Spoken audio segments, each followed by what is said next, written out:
Well, hello everyone. Thank you all so much for joining our session today. I'm very excited. So today's session is on people strategy and analytics. We have three speakers today, Mai Lu, Rob Stilson, and Cecilia Gaultney. They are going to be introducing themselves. So I am going to go ahead and mute myself and we will get started with Mai first. And then Rob, you can jump in when she's done. And then Cecilia, you can hop in when he is done with his intro. Amazing. Thank you. Hello, everyone. My name is Mai Lu, and I am here joining you as a gaming startup founder. And my background actually is in organizational psychology. So, love to share about how I got to this place. And so, my background is a learning and HR executive. And I've been doing this work for about 15 years now, and also the mom of a 2-year-old. And so I like to joke that I birthed two things in the last 2 years. One is my human baby, Madison, and the other is my professional baby, which is my startup company. And so I'll be sharing more about this, but a bit about me, LifeSpark Labs.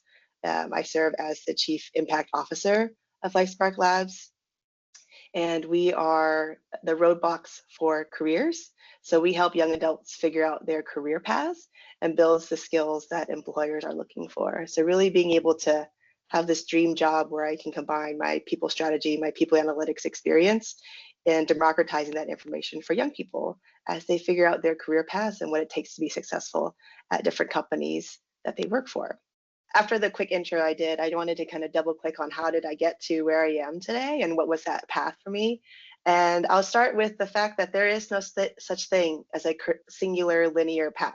And so that philosophy of like once you pick a career, you're stuck in it is absolutely false. And so I would offer the group this perspective that you are allowed to change your mind, and we are, I think, in a better place where we can think about careers as a map or even a web or something non-linear, because it really does change with you.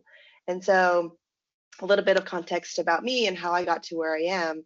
I was originally born and raised in Houston, and I share that because a lot of my upbringing is as an Asian American woman. I was born and raised in Houston, and also my parents were refugees who came to the United States during the Vietnam War. And so a lot of my sense of identity and values and who I am and what was important to me was shaped by those formidable experiences growing up. And so for me, what I was unconsciously doing at the time was I would decide to go into a career that was focused on safety, security, stability. I also graduated during a time of recession. And so I don't know any other safe careers beyond accounting that will always be really important. And so that was the decision-making process, unconsciously, consciously, to go into accounting. So I'm a recovering CPA by trade.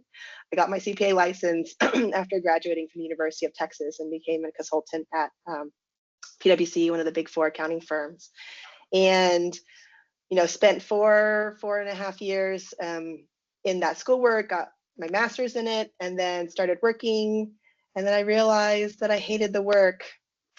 And that was my first I got lost moment. So in the yellow was my first lost moment. And so it was the first time that I was actually forced to reconcile of why did I choose this career path and where was my perspective in that decision-making process. And it was the first time that I was like, I don't know what I'm doing. And I had to then figure out, well, what are the things that I did enjoy and what were the things that did, get me energized throughout the day. And so I realized that what did get me excited and energized and what I could spend hours and hours doing and what I call like nerding out together is talking about people and how they work in environments at the workplace and how do you unlock the best versions of yourselves in teams and groups.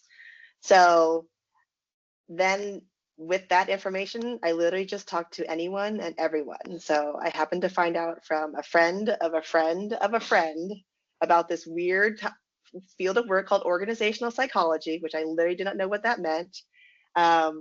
And around that time, I had decided to move to San Francisco because I thought, if I did accounting work in one of the most beautiful places in the world, that for sure will fix my problem.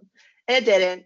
And so even in the wonderful city like San Francisco, it wasn't enough to, really fill my cup up. And so learned about there was a school called Golden Gate University here in San Francisco that allows for night classes. So I guess Cecilia was a hero, and I went to school at night after working full time. And it was the first time that I really enjoyed school, and I could literally speak to my classmates about all the things that were so exciting and interesting to me. And going to school back the second time around was really motivating because I was paying for it on top of going to work at the same time, and there was just a lot more of a agency in that decision making. So once I graduated from that, I did a career pivot from being in accounting into learning and development. So I started my career on what I would say like an earlier career type of stage where I was doing a lot of the event management side of things. So think about in-person classrooms and material facilitating of the equipment and the materials and the instructors and kind of the logistics side of things. And I'll never forget when I did that career pivot, there were folks that were like, you're going to go into that course, you're going to go into that industry, like you graduated from one of the top schools for accounting and you're going to throw it all away. And I had to stand up for myself and said, yeah, I am, because I can trust myself enough to know that this is the right path for me. And even though I could stay in accounting, get that promotion to manager, for me, I knew that I wouldn't be happy even with that title in accounting. So pivoted into learning and development and started in kind of like the event management type of space. Ultimately moved up into architecture, design, needs analysis about what were the type of diagnosis of what's going on in the system in the groups, and ultimately designing learning interventions to address. And then I had the opportunity to lead a lot of our learning innovation technologies as well too. So was able to roll out digital credentialing. Back in the day, that was very innovative and hasn't been done before with large employers. And also got to really lead the charge on being able to start our upskilling strategy and validating skill sets and verifying skill sets. So was able to impact over 16 million people with that work. And it was like making a mini startup within a large organization. And then I got lost again because I was feeling like, where's kind of like, this work is great and wonderful. And then after a point, it reaches kind of like a business as usual state. It reaches like, oh, okay, now it's self-organizing. They're an autonomous team. So that kind of like scrappy, innovating, creating something from scratch is lost. And so I got lost again. And then that spurred my decision to move into another role related to global people strategies and experience. So I was so honored to be able to lead all of our companies together, which is about 250,000 people around the world, and how to unite them all together under a single global people strategy. How to unite together the people experience from end to end, from recruiting all the way to alumni. And that was a really wonderful experience for me, and being able to see kind of like think about like pulse surveys and how's the company doing, and being able to review how that can help inform from an insights perspective business decisions and influencing business stakeholders on making the decisions that are best for the organization. And after doing that for a little bit, I got lost again because I felt like I was doing work that didn't align to a broader purpose in the world, and decided to spread my wings and go into startups. And so I went to work for a cancer care technology startup as the head of HR at the time. So HR team of one, leading everything, starting it from scratch. And it was a wonderful experience, lots of learning, lots of working. It was a remote company, and it all kind of came to a head in May of 2023, whenever I had two big life milestones happen at the same time.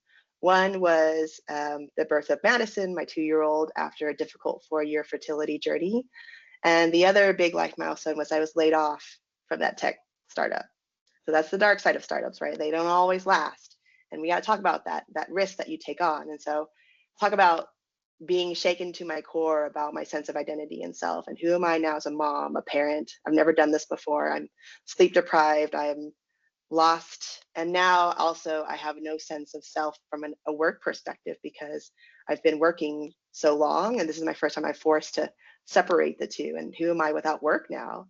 And so it was through that darkness and that trying to figure out who I am again when I got lost again. And if you envision like the concept of a phoenix, when she comes from the ashes and rises from the ashes, she is reborn into a fierce, powerful, unstoppable version of herself. And so through that, I had the clarity for me to go ahead and start my own company, LifeSpark Labs, and I haven't looked back. And I work more than I ever have in my life, but I have such a fierce passion for it, and I'm grateful to be in this place that I am today. And that's how I got from being in Houston and now a startup founder in San Francisco and in the gaming industry of all things. So thanks for the space. Thank you so much for sharing. Great. Let's see. Will it go into screens mode? We're going to swap it. We'll go with this. Okay. Hi, I'm Rob. I do people analytics. I've done it in several different areas. There's a lot going on this slide, so I'll just hit the highlights. On a personal note, I'm married to my wife for 17 years. We've got 3 daughters, 13, 9, and 7. These pictures were taken quite a while ago. I need to update pictures, but here we are. We've got 2 dogs, and I forgot to put the cats on here. Okay, we've got 2 cats as well. So dogs are Foxy and Mabel. Cats are Luna and Neville, for any Harry Potter fans out there. I got my undergrad at Georgia in psychology with some statistics, poli-sci on the side. Ph.D. out of USF. I love my Georgia Bulldogs, even if they decide they're not going to complete the game, but that's another story for another time. Professionally, I'm currently at HP. I am the product manager of employee listening. I've also been at Boston Scientific, PwC, Lockheed Martin, Talent Quest, First Person, and UPS. Grew up in Marietta, Georgia. Briefly lived in Athens for undergrad.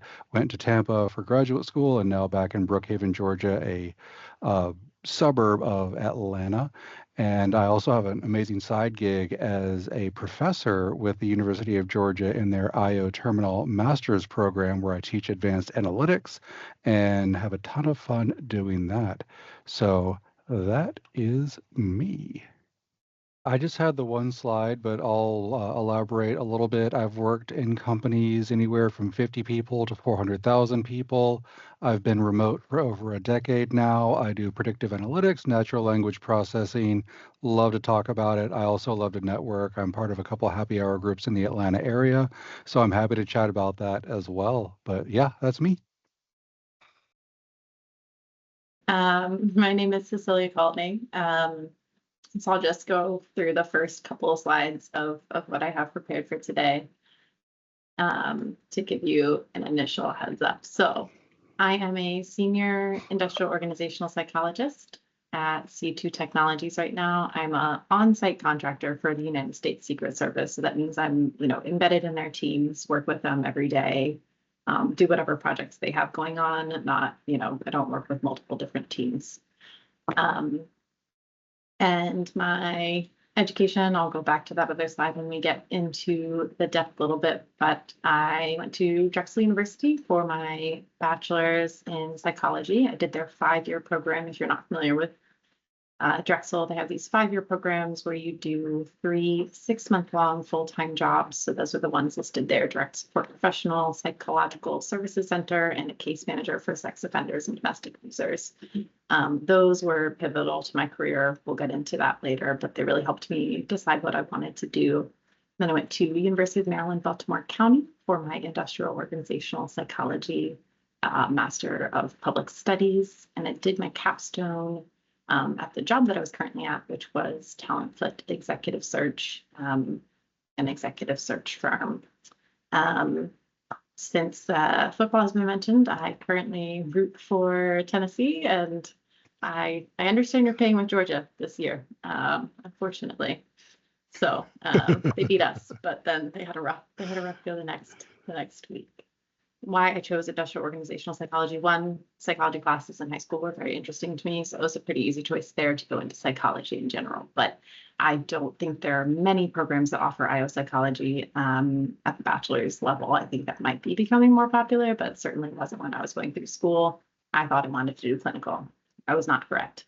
But those 3 full times, you do 40 hours a week, 6 months job experiences.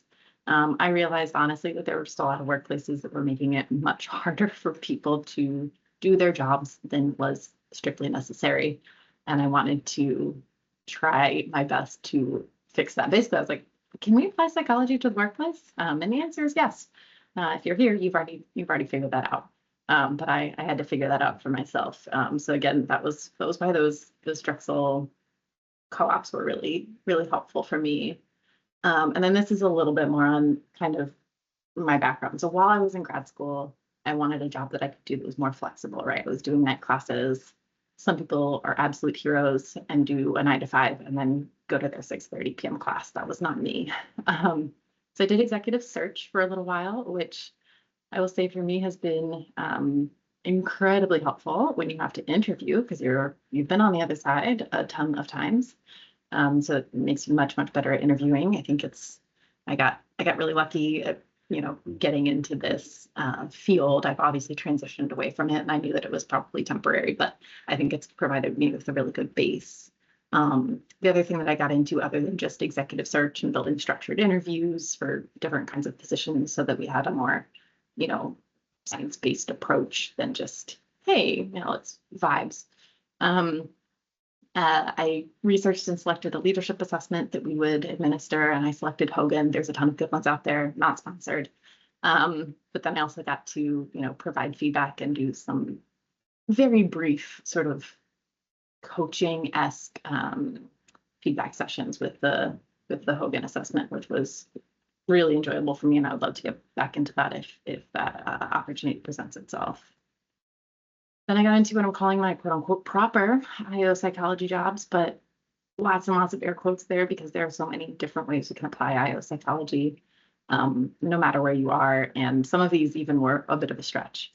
So social science administrator at the National Institutes of Health. I was at the Office of Research on Women's Health, and then I transitioned to a more I-O heavy role in the Office of Extramural Research. But what was interesting here, and if anyone's in the DC area considering a job in federal contracting or federal space, being an actual federal employee, the government has unique issues, right? Things that you're probably not going to learn about in your I-O psychology courses because they're just not super common. So at NIH, I was doing basically workforce planning, but I was workforce planning for a workforce that we didn't control. So these were people who were applying for grants, research grants.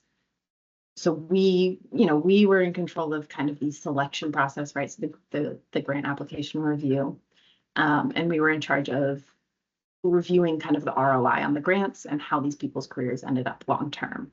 So those two parts of the workforce planning we couldn't do a whole lot of the in-between while they had the grant. That was up to the institution that they were at. So they're at all academic institutions across the country.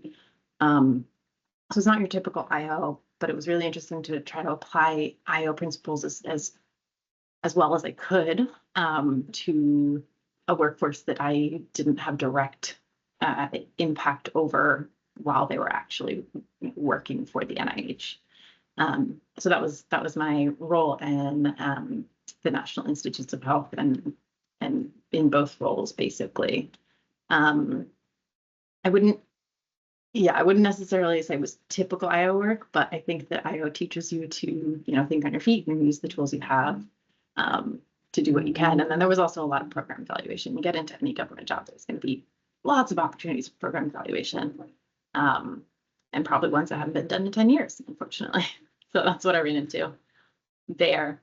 My current role, these are the things that I'm working on currently. So if you have any interest in them, questions about them, I'm happy to answer. So we are redoing our leadership competency model. So one was done in 2019, but it needed updates. I'm just quickly backing up. I'm in a HRR, So human resources research division, which I think is super cool. I think it's awesome that they have that at all, right? So research and operations are separate but work together. But that gives us the room to do things a little bit more slowly, a little bit more methodically. Like we did SME validation workshops. That's going to be hard to get in a lot of places. You're just not going to get the time. You're not going to get the space. But to look at our leadership competency model, make sure that we had people who would be using it and actually doing the day-to-day. Our special agents and our uniform division for Secret Service, we wanted them to be as involved as possible, and they gave us great feedback. We're also developing a leadership development academy, so it's building on top of our leadership competency model. The development academy, we're still in the works, but it's going to be kind of like a 2-week in-person thing spread out over time, probably 6 months total. But really trying to get people up to date on what we want them to be as leaders, and then resolving some gaps that we see in our workforce that have led to, in this case, relatively high-profile mistakes. And then we are trying to make sure that people recognize our competency models. We're trying to kind of institutionalize that competency across the Secret Service. So if people go to get coaching, if they go to get mentoring, if they go to do a detail somewhere else in the organization, we want them to be recognizing, ooh, this is going to help me out with my communicating effectively competency. This is going to help me out with my job and organizational knowledge competency. And then we've also been working on updating the behavioral indicators, which I will say is very tricky because it's challenging sometimes to do a behavioral indicator for something like team building. It's like those are concepts that are not always easy to identify external behaviors that you could observe. So sometimes you have to hedge your bets a little bit, as is the case with I-O. You do what you can. And here are my quick takeaways from my journey so far. From my executive search, I think it's really important to be able to describe what you've done before, but in the language of the target job or industry that you're going into. So use their words. Don't use the words that you've used. Don't use the I-O words that, if they don't know them, if you're not interviewing with an I-O, they're not going to know what you're talking about. So, now you have ChatGPT, just put it in and ask it to translate it into language that someone else will understand, and do that, because whoever you're talking to on the other side is going to have to justify why they're pushing you forward in the interview process. The key to growth: have other people believe in my ability to take on new challenges. I had a fantastic supervisor in my executive search. She really allowed me to take on a lot of different challenges, and she trusted me a lot with her business, which was really helpful for me.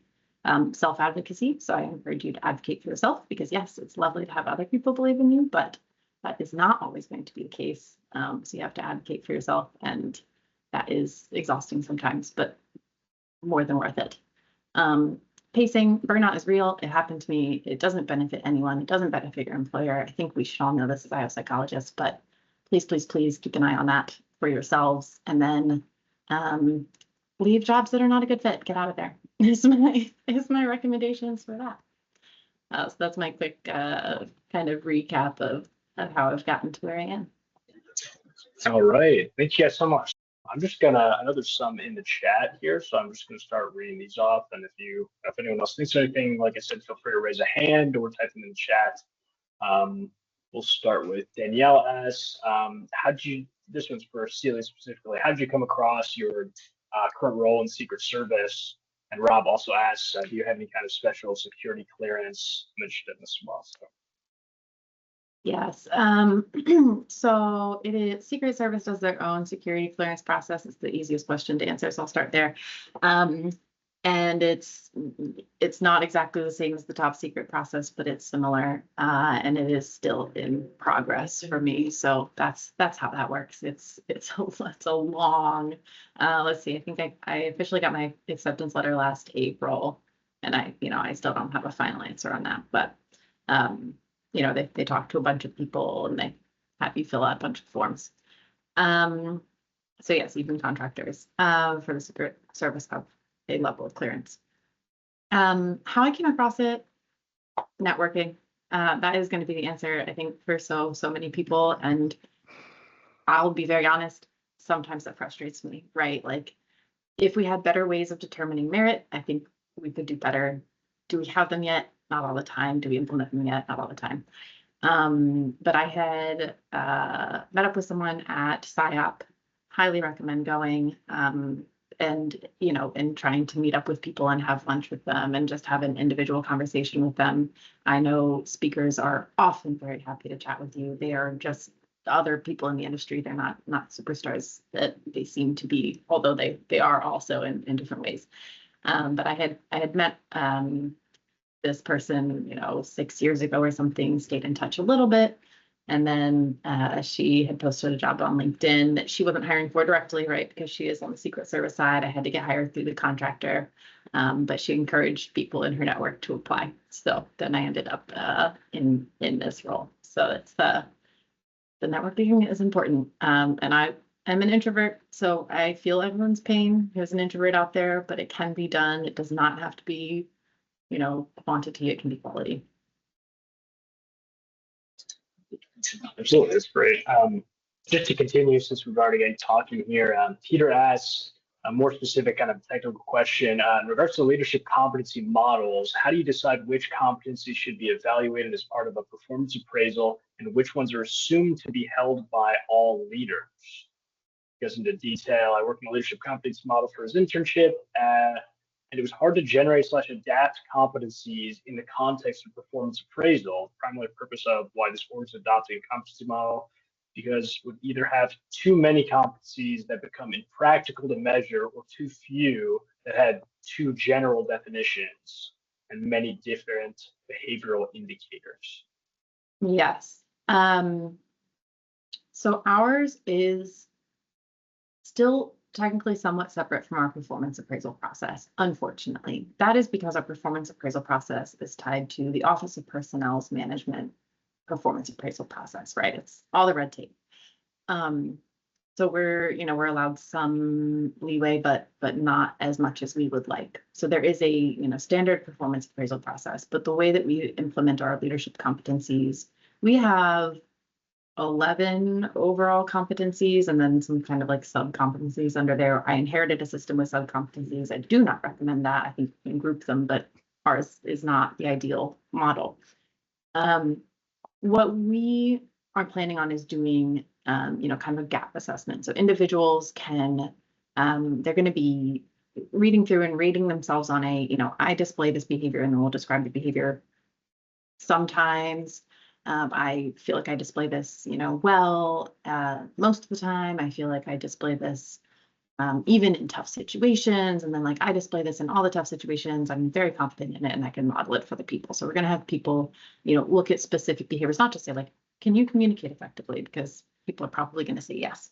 It is still a self-rating system. It is not perfect, but that's what we're going to do. And then we're going to take the overall and say, hey, this is where our workforce is generally lacking. There will probably be some that will show up in that. We also have, as I mentioned, this is public knowledge, the Butler incident, right? The attempted assassination. We have a whole report from that of what went wrong. And so our competency model is, we're going to be stressing those competencies that could have been used in a more effective way to prevent that from going the direction that it did. That is their primary purpose, right, as a protection detail. So that is tricky, and no, we couldn't possibly rate people's performance on 11 different measures. That's far too many. The other thing that we're going to do with the competency model is when people are applying internally for supervisory positions, they're going to be able to have badges, right? Like in law enforcement, you use the language of whatever culture you're in. So they're going to be able to have badges, digital badges that say, I have worked on, this competency. I've worked on leading others. I have worked on relating to others. I have worked on, a number of other competencies, and that will be a beneficial addition to their application for that internal promotion.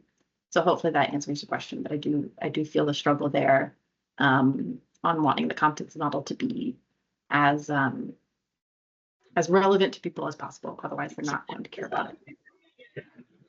Thank you so much for that detailed answer. It's funny that you brought up that Office of Personnel Management. In one of our panels, I think 2 or 3 weeks ago, we had one of our presenters who I think he had been like 10 years in that office. So maybe you'd run into him. I'm blanking on his name now, but yeah, we do have a community of practice of I-O psychology across the government, and that has been incredibly helpful, and I'm really grateful. So if he was on that last meeting, probably was.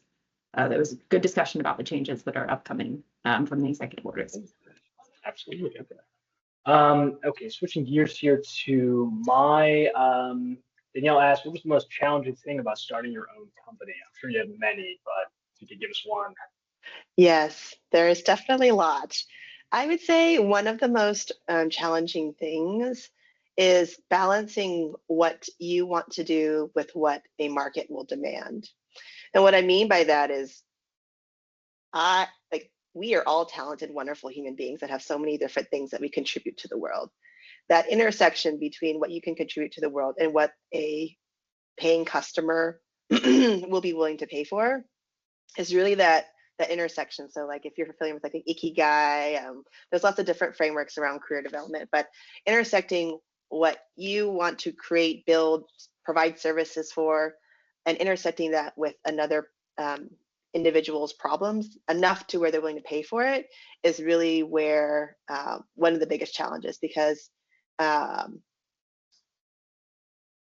not a nonprofit. I'm not a volunteer for life. Like I also have to have an income to survive. And so being able to reconcile your relationship with money was something that I was learning about myself, and being deserving of getting money and deserving of getting income. And that's something that shifts from employee to being the one that's the sole business owner, and being able to find the right market for whatever I'm putting out into the world was probably the biggest challenges, especially because I want the work to be something that's meaningful and impactful and positive for society.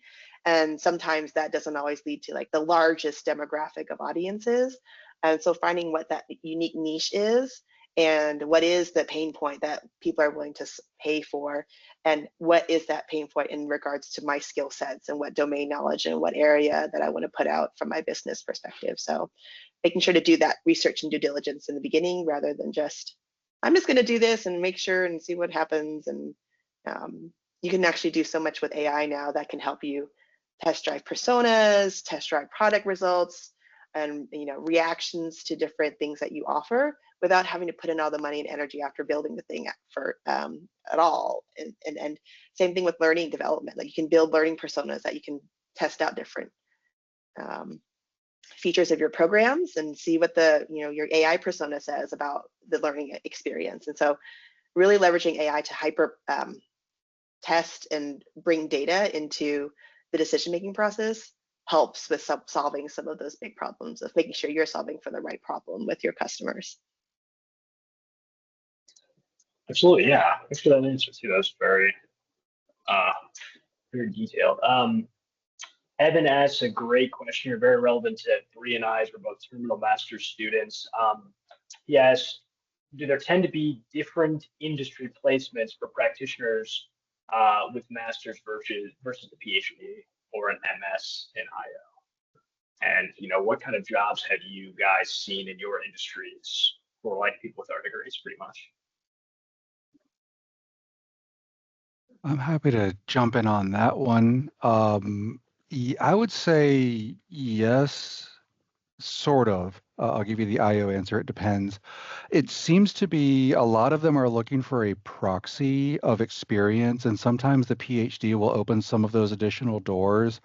But I would just look at some of those requirements. And being in people analytics, I'll often send people to Richard Rosnell's job board. It's a great collection, and then have them kind of go through and look at the companies they're interested in working with, the work that they're interested in doing, looking at those skills and seeing if it's matching up with what they have. If so, great. If not, let's figure out how we get you those skills.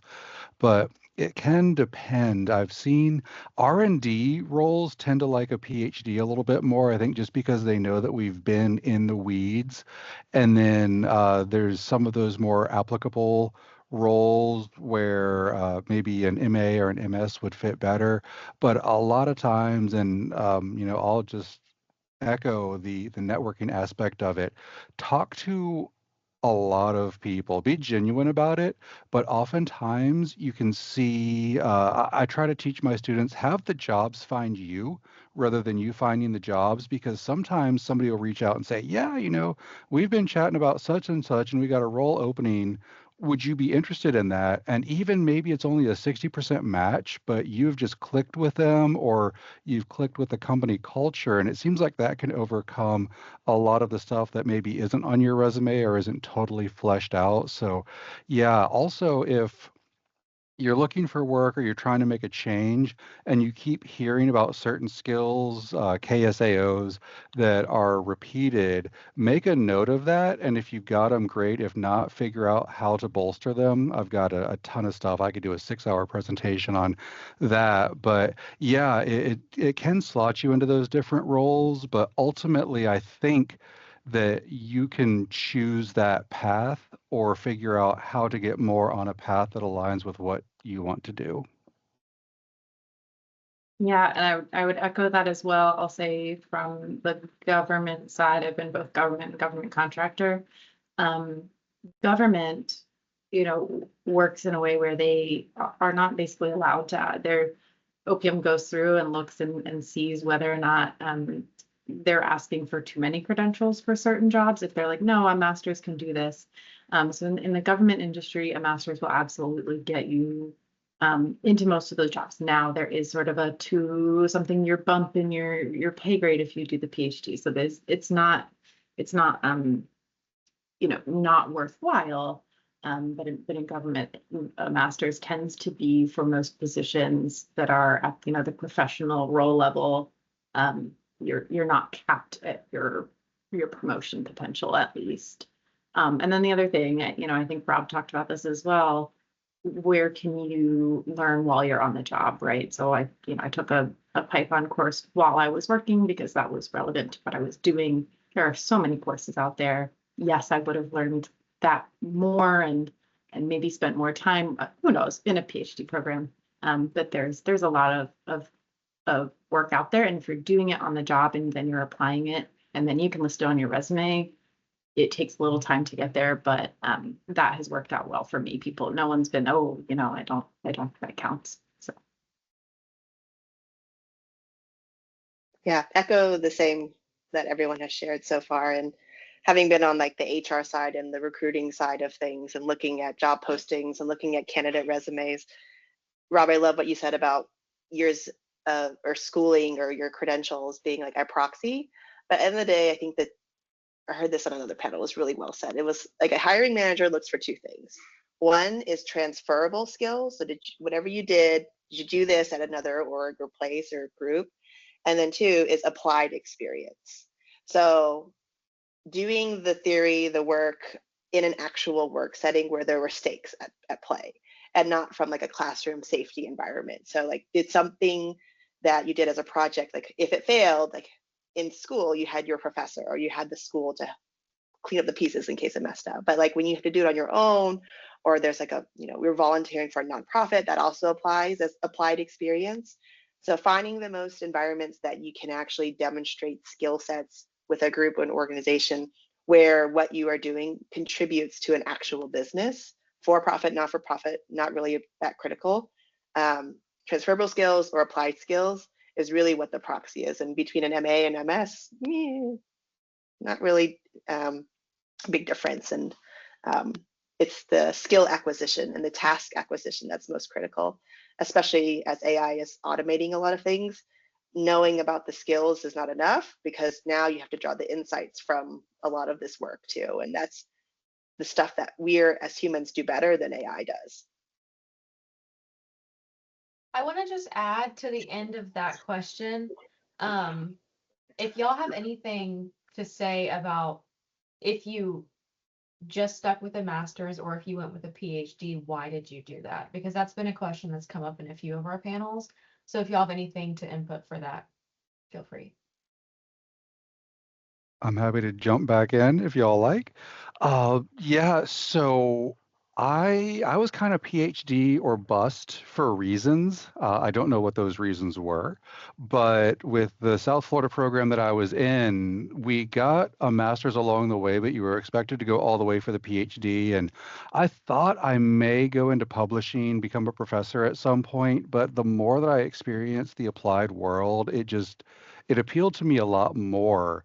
And I love to see the action on the research and see the problems get solved in real time, even if it wasn't a fully fleshed out, randomized, controlled study. And that kind of shifted as I did some internships while I was there and such. And I've worked with a lot of people that have a master's in I/O and have been absolutely astounded with some of the stuff that they've taught me. So it kind of seems like if if you are certain you want to become a professor, then yeah, go for the PhD. If not, then maybe have some conversations with others in master's versus PhD programs because, yeah, the PhD took quite a while. One side effect of that I would have never anticipated, and I have found that, and I don't understand this, it seems like once you are out of academia, if you don't directly stay in academia with a PhD, you're kind of dead to them, which I didn't really understand. So I was very fortunate that I got a shoulder tap because I'd done some presentations for these classes, and they're like, "Hey, would you like to teach your own class?" I'm like, "Yeah, I'd like to teach my own class." And it was much easier with a PhD because with the credentialing, if you're teaching master's students, you need to have that PhD for that credentialing aspect of it. But yeah, talk to as many people as possible if you're on the fence, and hopefully that can guide you, or feel free to reach out to me. And if I'm not the one to help you, hopefully I know somebody that can. Yeah, completely, Rob. I saw my sister go through a PhD in clinical psychology, and I said, I do not want to do that. Um, it's a lot, right? And unfortunately, this is one of the statistics I know from having worked at the NIH. Academia is second to the military in sexual harassment.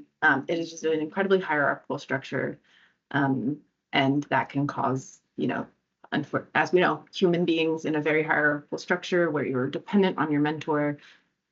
It can be a very difficult environment for people. So I know a lot of people who've got PhDs. Some were great, some were not as great. But I knew that I wanted to do applied. I knew I didn't want to be a professor, and I looked at the industry, and I talked to some people, and I saw that it probably wouldn't limit me a whole lot. I'd be able to get into work faster, and I also feel like for myself, I'm relatively motivated to learn on my own, and so I haven't stopped learning. I'm happy to do self-guided learning, and so I didn't go with my master's and go, great, that's all I'm going to learn. I just continued on after that. So it served me well in my spaces, at least. Thank you guys for that. I'd love to hear you all chip in on that. That was really insightful. I've got two questions here that kind of tie in with what Mai had mentioned. They're both for Rob, but all of you can hop in. I'm going to lump them together. So Lakani says she wants to hear more about your advanced analytics course, Rob. What key skills for people analytics are you teaching and do you think are really important for young people joining the workforce? Kind of an extension of that, Evan asks, what are the current and potential applications of natural language processing in people listening? And did you learn about NLP in grad school or have you self-taught? Great. Yeah, I'll hit those quickly and then pass it off to others as well. Essentially, the advanced analytics is what comes after regression, and I'll try not to bore y'all too much about this, but it's tree-based models, it's natural language processing, it's clustering. It's essentially, what do you do if you hit a wall with regression? What are those next steps? And when I was initially teaching it, I taught the nuts and bolts. I was like, I'm going to give you all the advanced stuff and we're going to be able to explain it and it's going to be amazing. And then I got some feedback of, this is great. How do I get a job? And I was like, oh, Okay, so we have baked in some interview prep. We've baked in a lot of networking. It's a lot of communicating with your clients, your execs, etc. Because if I do the most amazing study ever, but either nobody was asking for it or I don't know how to explain it, then it's not going to go anywhere. So really honing in on talk to your client, try to figure out what their issue is, how to fix it, what are they holding in this hand at the end of this study, this whatever you're doing, and then if you can make them happy, everything else kind of falls into place. So it's been a lot about communication, networking, really solving a problem that needs solving, being able to explain it, and then we do a lot of code documentation and such, but just trying to make them as complete as possible and being that person in the room of, we're not sure how to even start analyzing this. They're like, okay, well, we could do this, this, and this, and being that go-to person. Some of the other skills are a lot of data wrangling. I get some gnarly flat spreadsheets, and they're like, we know the answer's in here. We just don't know how to get it all together. So knowing how to do inner joins, outer joins, left joins, make the data wide versus tall, and I'm more than happy to speak more about this offline. But yeah, it's solving problems that need to be solved, and then just getting a couple extra tools on the tool belt that can help you if you hit a wall with some of those traditional methods. And then natural language processing, did not get any of it in grad school. This was through networking, just wandering back into the IT is like, hey y'all, I'm trying to figure out. I'm looking at all these comments and I'm looking for certain patterns, but I'm not quite sure how to pull it out. And they're like, oh, you need regular expressions. What? So learned all about regular expressions, pattern recognition, figured that I could do that on comments, string it together with keywords and phrases, and then bucket it. And then also you'll run into we've got 10,000 comments. We want to make sure that there's no proper names in here to identify anybody. Can you strip all of these out before we send this out? And just automating a way to do that. So yeah, all of that came after grad school, and then I've just kind of kept it up. Julia Silgi's got some amazing stuff, and Keith McNulty as well. But yeah, hit me up after this, and I'll give you a whole bunch of resources. We're gonna move on. I think we have time for one or two more here. We are running a little short on time here. Sanwana asks, she says, hello, everyone. I'm an Army veteran, just getting out of the military. Completed a bachelor's degree in human resources management and discovered I-O recently after graduating. She says, I realized that I had to start all over pursuing a psychology degree. Currently pursuing an associate's degree in psychology, and I'd love to continue working in a federal job. What does the path to becoming an I-O psychologist in a federal field look like? I guess this is kind of targeted at Cecilia, but whoever. Yeah, absolutely. As an Army veteran, hopefully you know this if you don't yet, you do get a certain amount of preference for jobs. So you are not as far behind as I think you might feel you are. So that's fantastic. In fact, very recently, OPM issued a memo of, what they're going to be looking for when hiring starts back up in the federal government, which is uncertain at this point, but will happen someday. And they specifically listed I-O psychology. So great time to be an I-O psychologist wanting to get into the federal government. They are recognizing our, our skills. They're really starting to understand what we can do. And they're really trying to change their hiring process. So one, if you look at any tips on hiring, do not look at anything that happened before, approximately May 2025. Everything before then, really write a really long resume. Nope, don't do that anymore. It's a 2-page resume. So they're getting closer to industry standard, honestly. So it should be easier in a way. But yes, so you are going to need a certain amount of education. A bachelor's would get you into some of the roles. A master's would be preferable for most of them that are professional, kind of like a GS 11, 12, 13 level and above. I will say that getting into a government contracting role is always an easier way to get into the government than just going straight in.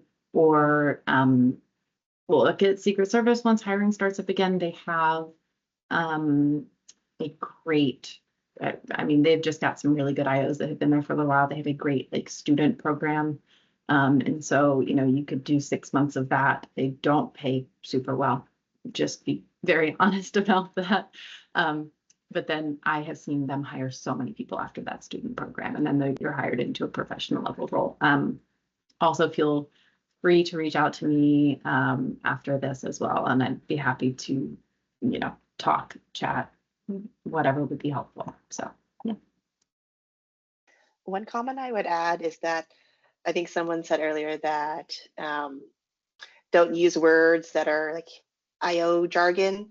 A lot of times the roles are not going to be called I/O psychologist. It'll be called people analytics or insights something something, data analytics something, or even like people ops. Sometimes it's embedded in there, and even in HR roles, a lot of times it's like depending on the size of the organization. Sometimes analytics work or I/O work is embedded within the job description, and so expanding the search to not just like literally I/O psychologists, but different jobs that have tasks that an I/O psychologist would do. Another dimension of work can be related to like assessments. So that's the work where I'm currently doing is like assessment design, assessment performance, you know, making a good assessment question, because not all assessments are all great. As we know, there are things that make a good assessment and a heavily validated assessment.